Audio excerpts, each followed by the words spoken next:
menuntut ilmu dengan tidak menuntut ilmu. Makanya kalau ada majelis-majelis ilmu itu hadiri, dengar ilmunya. Walaupun bab kita belajar belum sampai, dimaafkan. Tapi seandainya kita abai, ngapainlah menuntut ilmu. Nah ini hati-hati, hukumnya berdosa. Jadi terkait dengan masalah chat, guru kami mengingatkan, biasanya kalau mahasiswa itu kan ada chat-chat temannya nanya tugas, ya. Nah ini seperlunya aja, seperlunya saja. Jangan berlebihan. Lagi ngapain? Nah ini udah berlebihan nih sebenarnya nih. Seperlunya aja. Itu yang diingatkan oleh guru-guru kami. Seperlunya aja. Bagi mahasiswa loh, bagi yang nggak pernah sama sekali nggak pernah berhubungan bersosial dengan laki-laki wanita, ngapain cek-cek wanita sampai minta nomor. Nah ini diingatkan ya sama-sama ya. Kalau ada cek-cek seperlunya aja. Tanya yang penting aja, habis itu jangan panjang lagi. Nah itu bagi yang mahasiswa. Ini kita break sebentar dulu sambil menyiapkan pertanyaan sebelum kita lanjut kepada pasal berikutnya. Kita minta satu salawat dari Tengku Sandi.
وأجمل منك لم ترى قط عين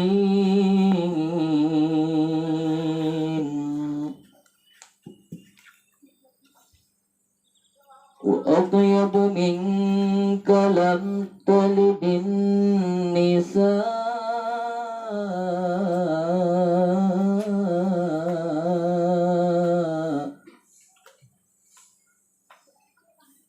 خلقت مبرأ من كل عيب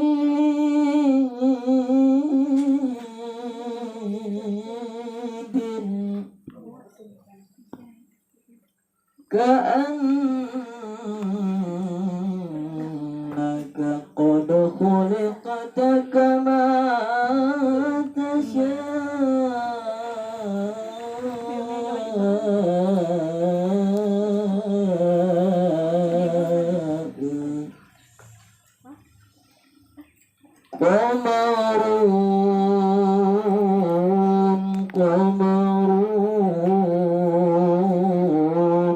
قمر سيدنا النبي قمر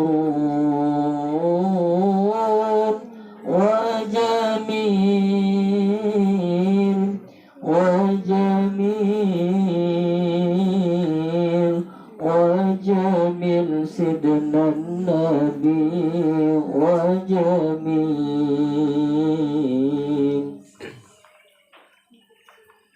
قمر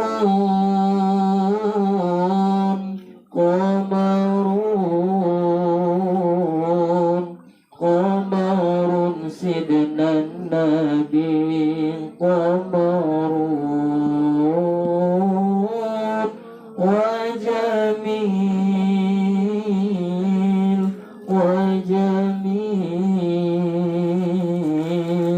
وجميل سيدنا النبي وجميل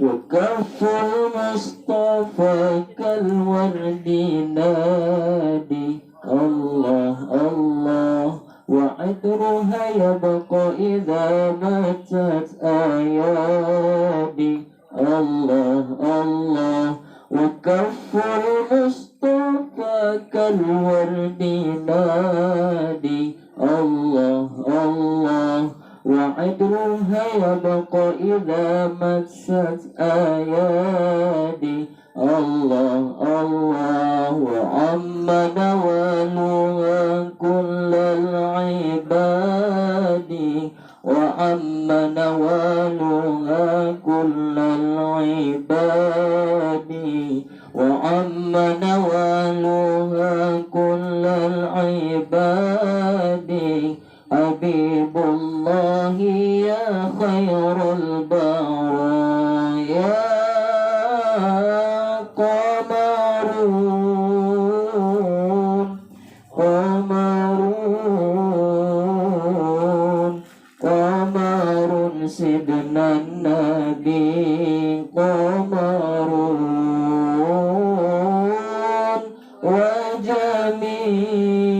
وجميل وجميل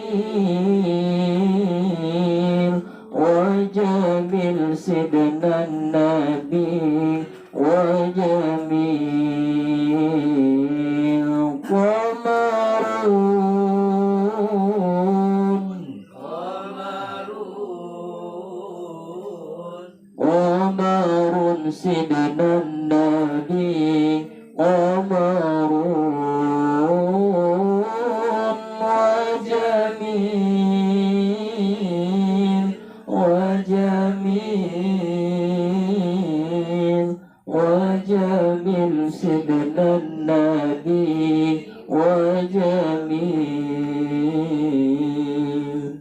ولا ظل له بل كان نورا الله الله تنال الشمس منه والبدور الله الله ولا ظل له بل كان نورا الله الله تنال الشمس منه والبدور الله الله ولم يكن الهدى لولا ظهورا ولم يكن الهدى لولا ظهورا ولم يكن الهدى لولا ظهورا وكل الكون أنار بنور طه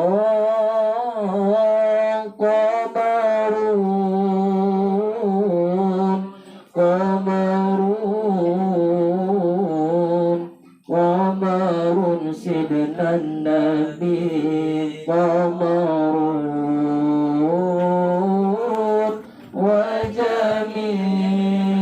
وجميل وجميل وجميل سيدنا النبي وجميل.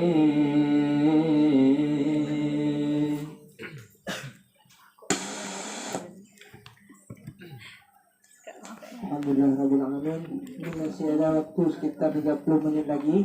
Kita lanjut pasal atau tanya jawab? Tanya jawab ya.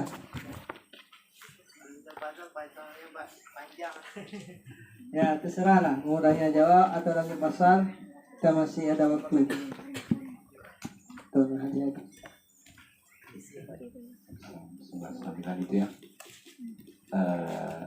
Saya sebenarnya pengen juga menjelaskan tentang isi kandungan surah Ad-Duha. Boleh? Kayak gini loh. Sering tuh kita berhadapan dengan masalah-masalah kehidupan, musibah, masalah, terus hal-hal lain yang membuat hati kita gelisah, sedih dan segala macam. Itu hal yang lumrah terjadi dalam kehidupan, hal yang sering kita alami. Jadi setiap orang punya tekanan sendiri, punya problem sendiri, punya masalah sendiri, sehingga kadang-kadang naudzubillah sempat di antara kita itu berpikir, ya Allah kenapa ini? Kenapa Allah nggak adil sama hidup saya gitu? Ya Allah, apa salah saya sehingga saya selalu berhadapan dengan masalah, selalu diberikan kesedihan, selalu gini-gini dan segala macamnya, sehingga berburuk sangka kepada Allah Subhanahu wa taala. Sebenarnya ketika dapat masalah seperti itu, kita harus ingat yang pertama. Kita harus ingat bahwasanya Allah Maha Pengasih lagi Maha Penyayang. Sebagaimana yang saya sampaikan di awal tadi, Allah pengertian luar biasa. Allah perhatian luar biasa. Allah sayang kepada hambanya luar biasa. Sehingga dalam satu hadis Nabi mengatakan, ma usiba 'abdun bi musibatin illa li dzambin lam yughfar illa biha aw li darajatin lam yakun yablighha illa biha. Seseorang hamba tidaklah Allah timpakan musibah melainkan dua alasannya. Cuma dua alasan. Dua hikmahnya. Satu, karena dia ada dosa. Jadi dengan musibah itu, dosa itu bisa terhapus, bisa diampuni. Tanpa diberikan musibah, mungkin dosa itu tidak bisa dihapus. Jadi musibah itu sebagai bentuk kifarat atau sebagai bentuk penghapusan dosa dari Allah Subhanahu wa taala. Kemudian satu lagi hikmahnya, Allah berikan musibah, dosa nggak ada, dia nggak pernah maksiat, selalu menjadi orang yang taat. Satu lagi, Allah ingin mengangkatkan derajat. Karena tanpa diberikan musibah tersebut, maka dia tidak akan sampai kepada derajat tersebut. Misal, ketika ketika kita ingin naik kelas atau naik lokal, tentunya diberikan ujian-ujian tertentu oleh guru-guru yang ada di sekolah atau di daerah, di pesantren atau dimanapun. Tetap ada uji cobanya. Jadi supaya kita diangkat derajat oleh Allah, salah satu jalan dan sebabnya ialah dengan diberikan musibah. Kemudian bagi kita yang mungkin sekarang punya masalah, atau bagi kita yang sekarang mungkin mengalami kesedihan, atau bagi kita yang mungkin sekarang banyak ditimpa hal-hal yang sebenarnya sudah tidak sanggup kita jalani, banyak-banyaklah baca surat Ad-Duha dan pahami kandungan, isi dan maknanya. Ini mungkin sebagian sudah tahu, sebagian kawan sudah tahu, tapi di sini mungkin sebagai ulang kaji bagi diri saya pribadi dan semuanya. Surat Ad-Duha Allah turunkan ketika Nabi dalam keadaan sedang bersedih, sedang dilanda oleh banyak masalah dalam perjalanan kerasulan beliau. Itu beliau tempat juga pada hari itu, ketika itu sebelum surat Al-Duha diturunkan, Nabi 14 hari tidak mendapatkan berita atau wahyu dari Allah. Jibril juga nggak datang. Kemudian dalam suatu riwayat ada yang mengatakan sampai sebulan lebih Nabi tidak mendapatkan wahyu atau pesan dari Allah Subhanahu wa taala. Sehingga banyak orang-orang kafir yang mengejek Nabi, mengolok-olok Nabi. Bilang, Nabi Muhammad itu Allah sudah nggak sayang lagi sama kamu, Allah sudah nggak peduli lagi sama kamu, Allah sudah tidak ridha lagi kamu menjadi rasul. Sehingga Nabi pun bersedih, Nabi pun gelisah, gundah, karena mengingat apakah benar yang diucapkan oleh orang-orang kafirnya, karena hanya itu berita dari Allah. Nabi rindu kepada Jibril, Nabi rindu kepada ayat-ayat Allah. Nah, di sini bisa cocok pelajaran kita ambil iktibar apa? Bahwasanya bukan hanya manusia biasa yang mendapatkan masalah, tapi sekelas Nabi pun, selevel dengan Nabi pun punya banyak masalah.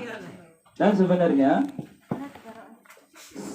masalah atau musibah atau tekanan yang kita rasakan itu sesuai dengan posisi kita saat ini. Jadi sebenarnya musibah atau masalah yang dialami oleh Nabi jauh lebih berat, jauh lebih tertekan Nabi daripada manusia seperti kita-kita ini. Cuman Nabi adalah orang yang luar biasa bersih hatinya, luar biasa keikhlasannya, luar biasa ketabahannya, sehingga menjadi contoh bagi banyak umat bagaimana cara menghadapi masalah-masalah kehidupan. Kenapa saya sampaikan surat Ad-Duha? Kenapa nggak surat-surat yang lain? Surat yang lain boleh juga, tapi surat Al-Duha yang ingin saya jelaskan ini mungkin lebih bisa dimengerti, lebih masuk ke dalam hati. Semoga Allah beri hidayah untuk kita semua. Yang pertama, ayat yang pertama. Wad wadduha wal laili idza saja. Ayat yang kedua. Ayat yang ketiga, ma wadda'aka rabbuka wa ma qala. Yang surat ayat pertama dulu. Wadduha, demi waktu duha. Yang kedua, demi waktu malam ketika telah gelap. Kenapa Allah memilih dua waktu ini? Kenapa Allah memilih dua waktu duha dan waktu malam? Yang pertama, waktu duha. Waktu duha itu adalah sekitaran jam 9 atau jam 8 ketika matahari sudah sempurna keluar. Ketika matahari sudah sempurna keluar, sudah alam ini sudah terang, sudah banyak sudah dapat cahaya. Intinya sebelum terang itu datang, kita sudah melewati malam yang gelap gulita. Artinya pun tidak selamanya kita berada dalam kesedihan, tidak selamanya kita berada dalam gelapnya malam. Setelah kita lalui malam yang panjang, insya Allah setelah itu akan datang cahaya terang. Setelah kita lalui kesedihan dan masalah hidup dengan kesabaran, dengan ketabahan dan ridha terhadap ketentuan Allah, setelah itu akan Allah datangkan kebahagiaan sebagaimana Allah datangkan waktu duha setelah gelapnya malam. Lagi buku yang digarang oleh R.A. Kartini ya. Habis gelap terbitlah terang. Arti setelah malam terbitlah duha. Setelah kesedihan Allah selipkan kebahagiaan jika kita mampu melewatinya dengan kesabaran dan ketabahan dan redha terhadap ketentuan Allah dan yakin Allah tahu yang terbaik untuk hambanya. Kemudian ayat yang kedua, Allah memilih waktu malam sebagai sumpah Allah Subhanahu wa taala. Kenapa? Karena biasanya orang kalau lagi stres, kalau sedang depresi, dia tuh nggak tidur malam. Orang nggak tidur malam. Jadi seolah-olah Allah manggil, wahai orang yang bergadang, wahai orang yang tidak tidur malam. Ma wadda'aka rabbuka wa ma qala. Allah tidak benci kepadamu, Muhammad. Allah tidak marah, Allah tidak membiarkan kamu. Bukan berarti Allah tidak peduli lagi, bukan. Tapi justru musibah yang Allah timpakannya bentuk kepedulian Allah kepada hamba. Bentuk kasih sayang Allah kepada hambanya, kembali kepada hadis tadi, untuk menghapus dosa atau mengangkat derajatnya. Ma wadda'aka rabbuka wa ma qala. Memang khitabnya di sini atau tujuan perkataan Allah di sini untuk Nabi, tapi kita sebagai umat bisa ambil i'tibar, bisa ambil pelajaran bahwasanya ketika Allah memberikan masalah, jangan pernah menganggap Allah itu marah, Allah tidak peduli, Allah tidak sayang, atau Allah membiarkan kita sendiri, atau Allah benci kepada kita. Tidak. Bukan berarti Allah benci, tapi justru itu bentuk kasih sayang Allah kepada orang-orang yang yakin, yang beriman. Allah tahu yang terbaik. Jadi ingat, Allah tahu yang terbaik walaupun mungkin tidak sesuai dengan yang kita harapkan, tapi Allah selalu memberikan apa yang kita butuhkan sebagaimana yang oleh dai-dai yang lain. Kemudian di ayat selanjutnya, walal akhiratu khairul laka minal ula. Sungguh akhirat, masa depan. Akhirat kalau sebagian mufassir menafsirkan akhirat itu hari akhirat nanti. Minal ula, khairul laka minal ula, lebih baik bagimu daripada ula. Ula itu dunia, sebagian mufassir. Namun sebagian ulama yang lain mengatakan ula itu adalah waktu sekarang. Mungkin sekarang kita bersedih, mungkin sekarang kita berada dalam banyak masalah, tapi ingat, masih ada hari esok. Jadi mungkin hari esok akan lebih baik daripada hari ini. Dengan cara jalani musibah, jalani kesedihan yang sedang kita alami itu dengan sabar dan dengan tabah. Insya Allah akan ada hari esok yang lebih baik daripada hari ini yang sedang kita tangisi, yang sedang kita sedihkan, yang sedang kita gelisahkan. Wal akhiratu khairul laka minal ula. Dalam ayat ini ada pesan jangan berputus asa terhadap masalah yang sedang menimpa. Wala sawfa yu'tika rabbuka fatardha. Seketika nanti kamu akan tahu hikmah di balik semua masalah yang kamu dapatkan sekarang, sehingga kamu menjadi redha, terima kembali kehidupan kamu. Sehingga kadang-kadang Danyo kan berpikir, kadang-kadang ingin hana sanggup dengan kehidupan Danyo.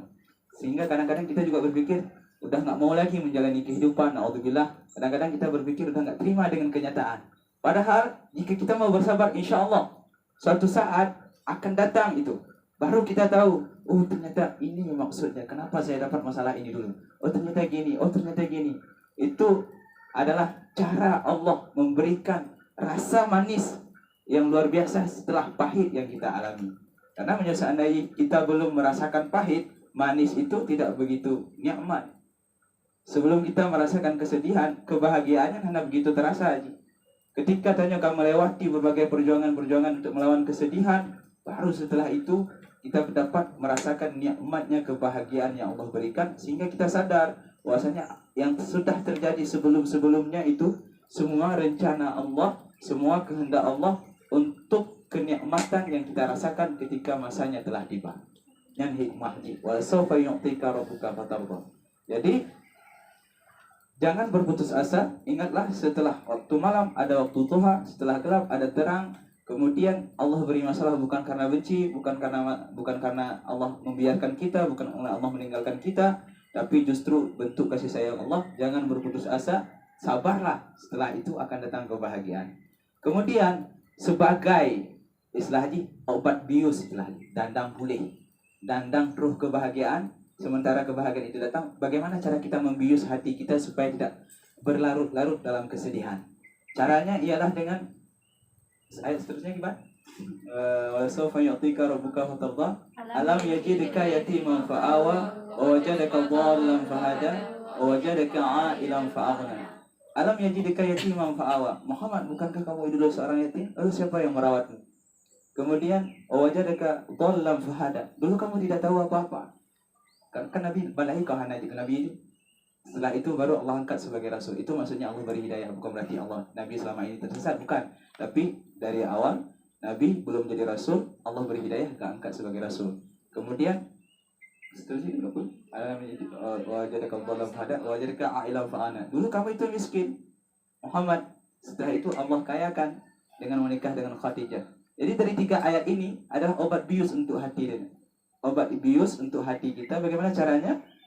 Ingat nikmat yang telah Allah berikan ke dalam kehidupan tadi. Kita lahir dulu tidak punya apa-apa, tidak punya siapa-siapa, yang ada hanya orang tua. Jadi yang merawat kita itu sebenarnya bukan orang tua. Yang membesarkan kita itu, yang mendewasakan kita itu bukan orang tua, tapi Allah yang berikan kita makanan ketika kita dalam rahim. Semenjak kita dalam rahim sampai kita sekarang, yang merawat kita selama ini, yang memberikan perhatian kepada kita selama ini, yang membesarkan kita selama ini adalah Allah Subhanahu wa taala. Orang tua cuma sebagai perantara atau sebagai sebab, sehingga wajib kita patuhi mereka.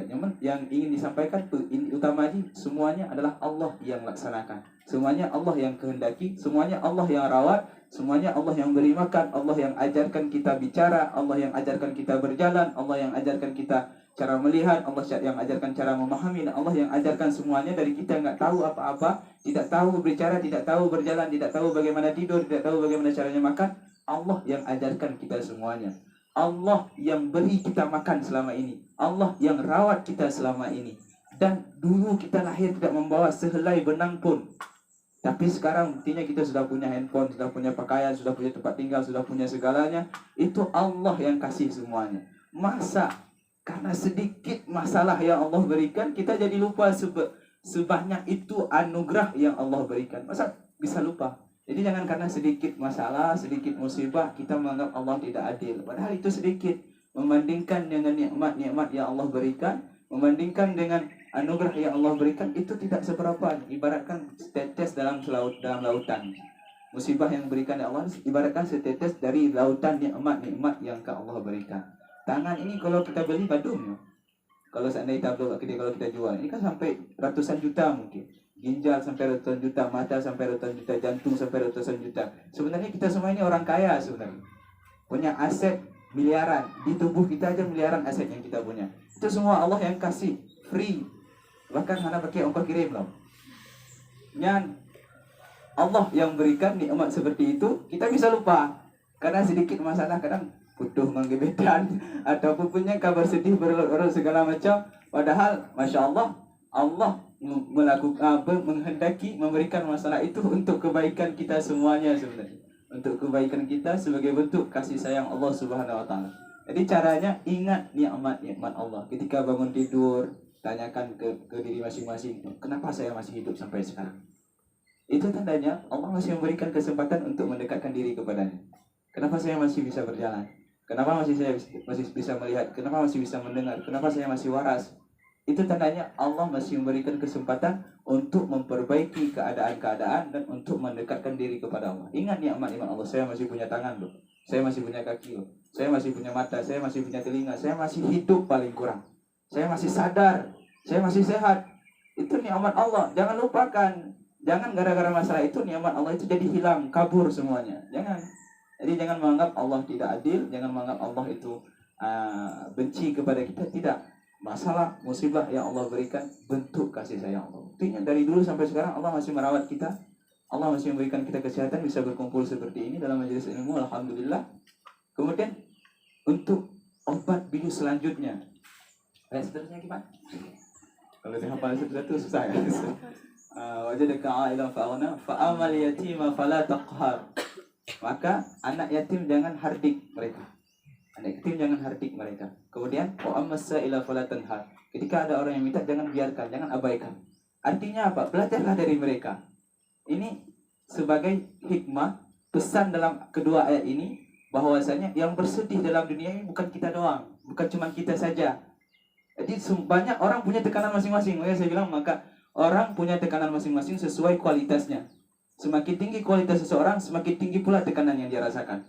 Semakin tinggi derajat seseorang di mata Allah, di sisi Allah, maka semakin berat ujian yang akan dialami. Bukan berarti seperti ulama yang sudah dekat dengan Allah, wali Allah itu mereka sudah aman dan hidup dunia ini. Belum, mereka justru semakin berat godaannya, semakin besar ujiannya, semakin banyak masalah yang mereka alami.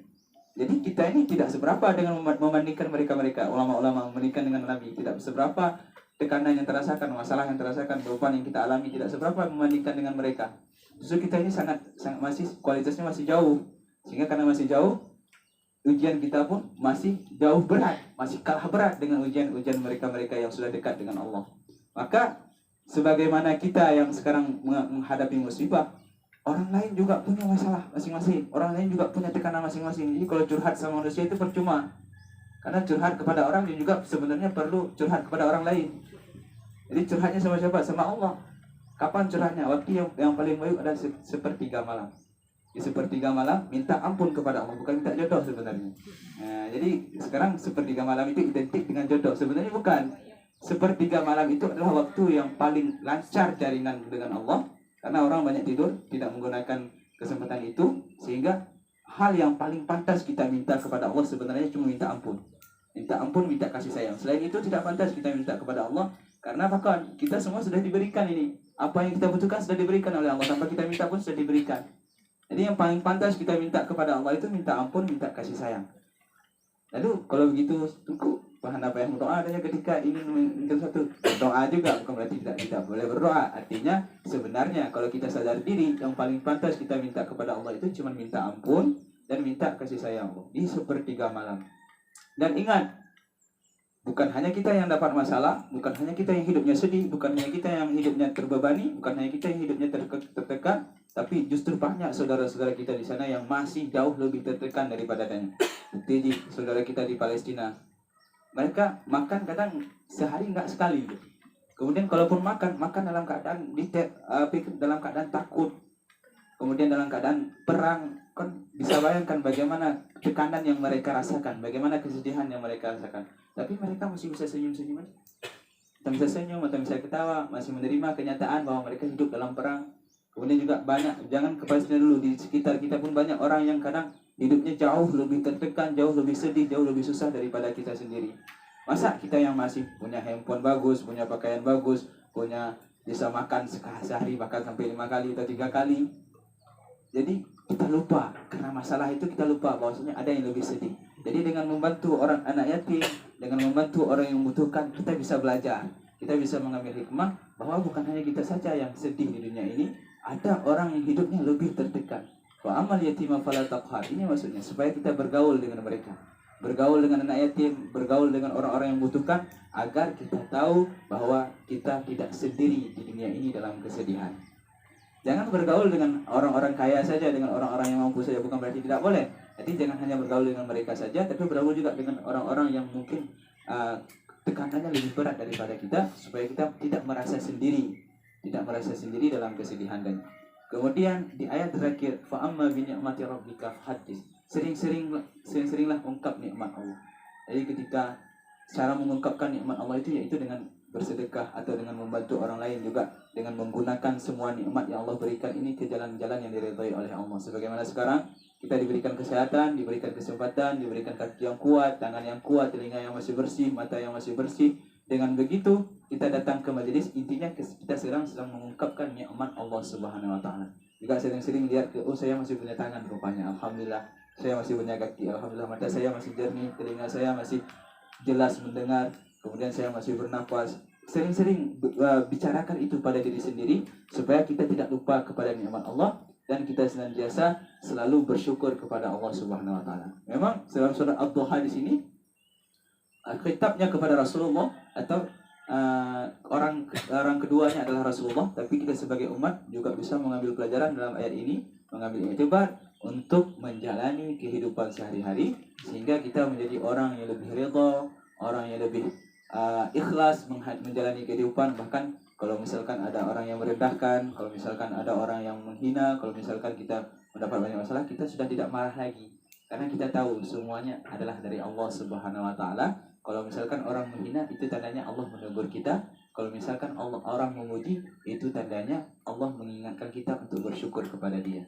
Dengan begitu, insya Allah kehidupan kita akan terasa bahagia, walaupun tidak punya harta yang banyak, walaupun tidak punya kemewahan, tapi hati kita menjadi hati yang kaya. Karena makna kaya di sini bukan banyak harta sebenarnya. Orang yang sudah punya banyak harta itu belum bisa dikatakan kaya. Karena arti kaya sebenarnya sudah tidak perlu apa-apa. Jadi kalau sudah punya mobil masih pengen punya pesawat, itu masih miskin dia itu. Karena arti fakir orang yang perlu. Kalau masih ada kata perlu, ada kata pengen, fakir orang yang pengen, orang yang perlu, masih ada kata pengen dalam dirinya, berarti dia masih miskin. Kalau masih ada kata pengen dalam dirinya, berarti dia masih miskin.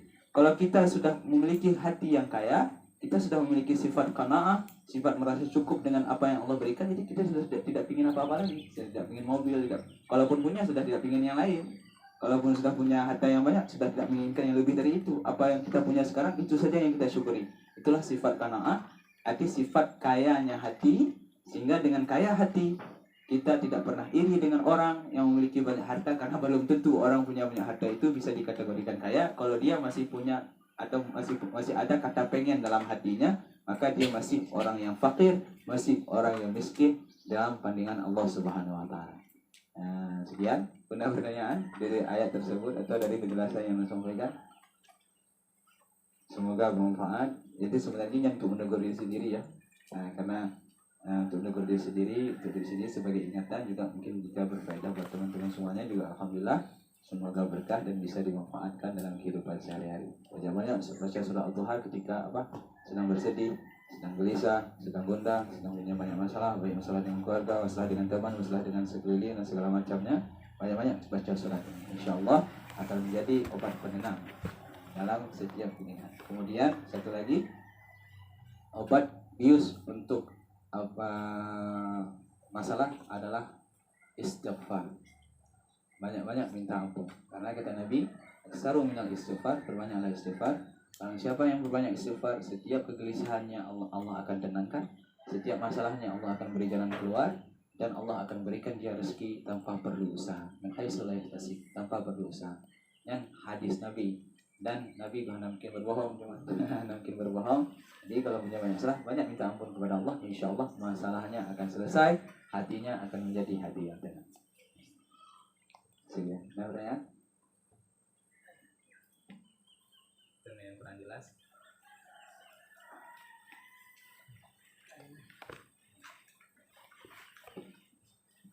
Alhamdulillah Rabbil Alamin. Terima kasih kepada Tengku Fajar.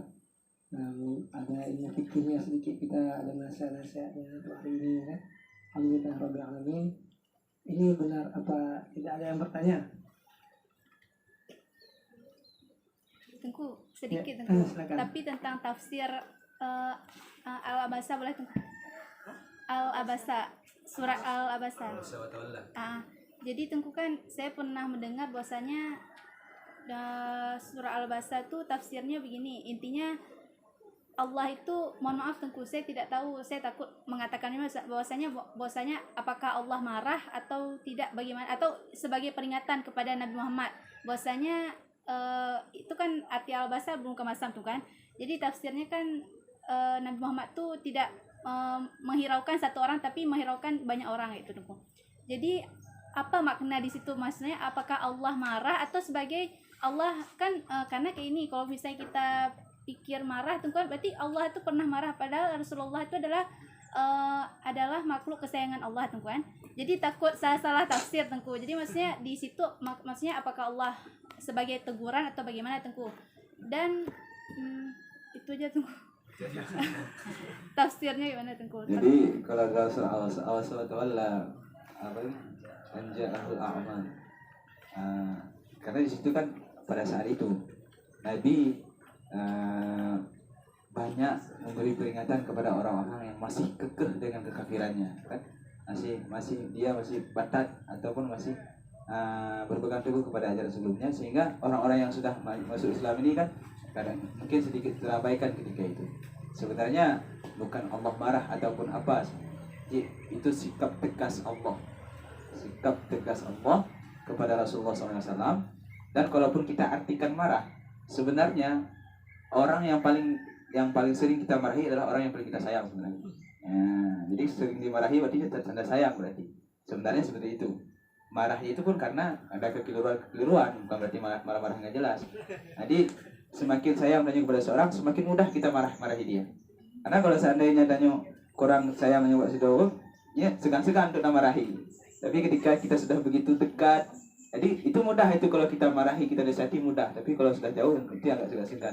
Walaupun itu kita artikan marah juga tidak tercela sebenarnya, masih dalam bentuk kasih sayang Allah. Cuman kalau yang lebih ditaati adalah ketegasan Allah ketika menegur Nabi bahwasanya kalau orang nggak mau dengar ya udah nggak usah dipeduliin. Ini yang udah mau dengar aja, yang kamu ajarkan, yang kamu bimbing untuk ke jalan Allah Subhanahu Wa Taala. Dan ingat Muhammad, bukan sekali dua kali Allah memberikan ketegasan kepada Nabi, karena Nabi kan begitu sayang kepada manusia, begitu sayang kepada umat. Jadi Nabi tidak menyerah menyampaikan ajaran-ajaran Allah kepada orang-orang kafir, meskipun kadang Nabi dihina, diludah, bahkan mungkin dilempari dengan batu dan segala macamnya, tapi Nabi tetap nggak nyerah, tetap berusaha, sehingga juga kadang-kadang diberi ketegasan oleh Allah. Juga dalam bentuk kesayangan. Jadi kalau misalnya kau ke dalam Allah, pedi kajiannya Muhammad, pedinya.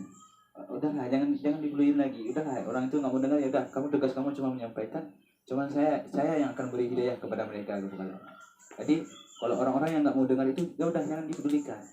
Yang mau dengar aja nih, yang kamu ajak dan kamu bimbing kepada Allah Subhanahu Wa Taala. Itu bentuk kasih sayang Allah sebenarnya itu. Yang lain? Mungkin yang ingin bertanya kepada Tengku Sundardi juga boleh, atau kepada Tengku Ustaz Rito juga boleh, beliau jawab. Izinkan saya aja jawab sudah. Gimana yang lain?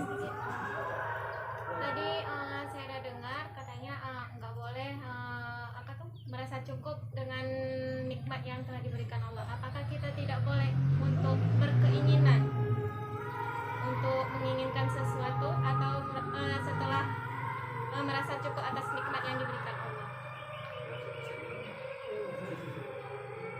Bukan nggak boleh ya. Gini, dengan sifat qanaah kita merasa cukup dengan apa yang Allah berikan. Sebenarnya kalau kita ke tingkat yang lebih tinggi, kalau dalam tasawuf lebih tinggi, memang kita dilarang untuk berkeinginan. Kita dilarang untuk berkeinginan, tidak boleh menginginkan apapun, cukup terima apa yang Allah berikan. Kalau dalam tasawuf lebih tinggi, cuman kadang kita kan sekarang masih belajar, masih tasawuf, bukan tasawuf, tapi tasawuf, pura-pura bertasawuf, pura-pura apa namanya, berakhlak baik, masih pura-pura ini, masih dipaksakan, nggak apa-apa, itu masih belajar. Jadi dalam hal itu keinginan yang ada itu wajar, manusiawi itu. Wajar, bukan berarti dilarang, sebenarnya tidak. Bukan berarti dilarang, sebenarnya tidak. Bahkan Nabi pun keinginan Nabi, umatnya ingin masuk surga semua. Kalau bisa manusia ini masuk surga semua, itu keinginan Nabi. Cuman apa boleh buat yang kehendakinya Allah. Artinya berkeinginan boleh-boleh saja. Boleh saja kita punya hajat, punya keperluan, itu boleh, bukan salah. Cuman ingat, ketika hajat dan keinginan kita itu tidak tersampaikan, tidak terpenuhi, jangan salahkan keadaan. Kita jangan salahkan Allah Subhanahu Wa Taala, tapi salahkan kita yang mungkin terlalu berharap, atau yang mungkin kurang usahanya, atau kurang doanya. Gitu. Saya lupa gitu. Bismillahirrahmanirrahim. Allah itu berfirman, innaka la tahdi man ahbabta, walakin Allah yahdi man yasha. Wahai Nabi Muhammad, sungguhnya engkau tidak akan dapat memberi petunjuk pada orang yang engkau cintai, tapi Allah memberi petunjuk pada siapa yang dikehendaki. Nah, jadi kalau Nabi Muhammad punya keinginan semua orang dia cintai itu orang-orang terdekatnya masuk ke dalam surga, tapi kata Allah, walakin yahdillah man yasha. Tapi Allah memberi petunjuk kepada orang yang dikehendaki oleh Allah Subhanahu wa taala. Dalam hidup ini kita ikhtiar semampunya. Namun apapun hasil daripada ikhtiarku qanaah. Menerima. Tapi saya sudah berusaha seperti ini tapi kok hasilnya begini. Sama Allah jangan hitung-hitungan begitu, karena Allah memberi hikmah dalam setiap kejadian ada hikmahnya. Jadi nggak boleh hitung-hitungan itu kepada Allah Subhanahu wa taala. Allah juga Rasulullah SAW juga bersabda, Innallaha idza ahabba 'abdan ibtalah. Sesungguhnya Allah apabila mencintai seorang hamba, ibtalah. Allah akan memberi kepadanya ujian untuk menaikkan derajat. Allah mencintai nabinya, Allah uji dulu. Nah, tapi ketika Allah menguji, innallaha idza ahabba 'abdan yurziquhu talinul qulub. Allah Subhanahu wa taala apabila mencintai seorang hamba mengujinya. Tapi ingat, Allah memberikan ketenangan hati. Orang yang dekat kepada Allah diuji oleh Allah macam-macam cobaan. Jangan dianggap para nabi ada cobaan, banyak cobaannya. Tapi satu yang Allah berikan, ketenangan hati. Talinul qulub. Nah, disinilah bedanya antara cobaan itu sebagai azab dengan cobaan itu sebagai nikmat. Ada Allah berikan ketenangan hati. Nah, mungkin cukup sekian dulu ya. Selama waktu pun sudah dua. Bila hadirnya kita di majelis ilmu ini, menjadi majelis sholawat, menjadi majelis zikir, menjadi majelis ilmu, kita jadi tenang. Kalau kita sumpek misalnya, dengar musik lah 1 jam, habis dengar itu sumpek lagi kita, kan? Nggak hilang, nanti menghilangkan sesaat. Apalagi sumpek jalan-jalan ke pantai lah, pulang ke rumah sumpek lagi lah, ingat lagi masalah itu. Tapi ketika kita berselawat, kan, hati ini tenang, insyaallah. Tenangnya itu lebih tahan lama. Nanti buat dosa lagi baru gelisah lagi. Nah, kalau kita dengar musik itu cuma sebentar aja sumpeknya, nanti habis itu sumpek lagi. Dia jalan pusing kali, jumpa kawan, ngobrol-ngobrol, curhat-curhat, sumpek lagi nanti. Coba kita mendekat kepada Allah, kan? Ketenangan itu lama terasa. Apabila kita jauh dari dosa. Nah, mungkin cukup sekian dulu. Kita minta doa dulu dari Ibu Fajar.